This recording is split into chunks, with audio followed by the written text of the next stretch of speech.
நாங்கள் மல்லாபுரத்து ஊராட்சியிலேருந்து பேசுகிறோம். எங்களுக்கு ரங்கப்புனூருக்கு போக எங்களால் இயலலை. அதனால் எங்களுக்கு ஊராட்சி தனியாக பிரித்து தரணும். எங்களுக்கு அங்கே எவ்வளோ தூரத்துலேருந்து அவ்வளோ தூரம் எங்களால் நடக்க முடியல. பஸ் வசதி எதுவுமே கிடையாது. எங்களுக்கு எல்லாத்தையும் சேவைகள் எல்லாம் செஞ்சு தர்றதுக்கு இங்கே யாரும் ஆளுகள் இல்லை. நடந்து போகவும் முடியல, பஸ் வசதி எதுவும் இல்லை. அதனால் எங்களுக்கு ஊராட்சி தனியாக பிரித்து தரணும். மல்லாபுரத்து காலனிக்கு, ஊருக்கு எல்லாத்துக்கும் சேர்ந்து. இன்று மல்லாபுரம் கிராம பொதுமக்களின் சார்பாக காத்திருப்பு போராட்டம் நடைபெற்று கொண்டிருக்கிறது. என்னன்னு கேட்டிங்கன்னா, ரங்கப்புனூர் ஊராட்சியில் மல்லாபுரம் கிளை கிராமமாக கிட்டத்தட்ட பல ஆண்டுகளாக 40 ஆண்டுக்கு மேலாக இயங்கி வருகிறது.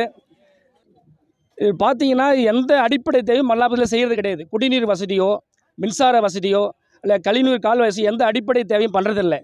இதனால் எங்கள் மக்களுடைய கோரிக்கை என்னன்னு கேட்டிங்கன்னா, ரங்கப்புனூர் பஞ்சாயத்திலிருந்து மல்லாபுரத்தை தனியாக ஊராட்சியாக அறிவித்திர கோரி இந்த ஆர்ப்பாட்டம் பண்ணுறோம்.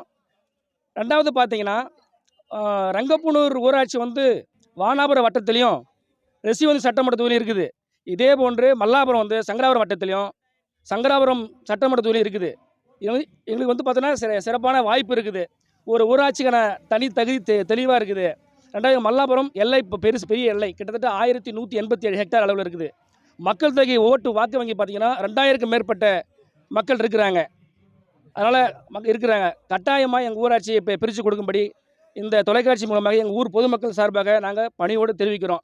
இது மக்களுடைய கோரிக்கை நிறைவேற்றவில்லை என்றால் எங்களுடைய வாக்காளர் அடையாள அட்டை மற்றும் குடும்ப அட்டை அனைத்தையும் அரசாங்கத்தில் ஒப்படைக்க முடிவு செய்துள்ளோம்.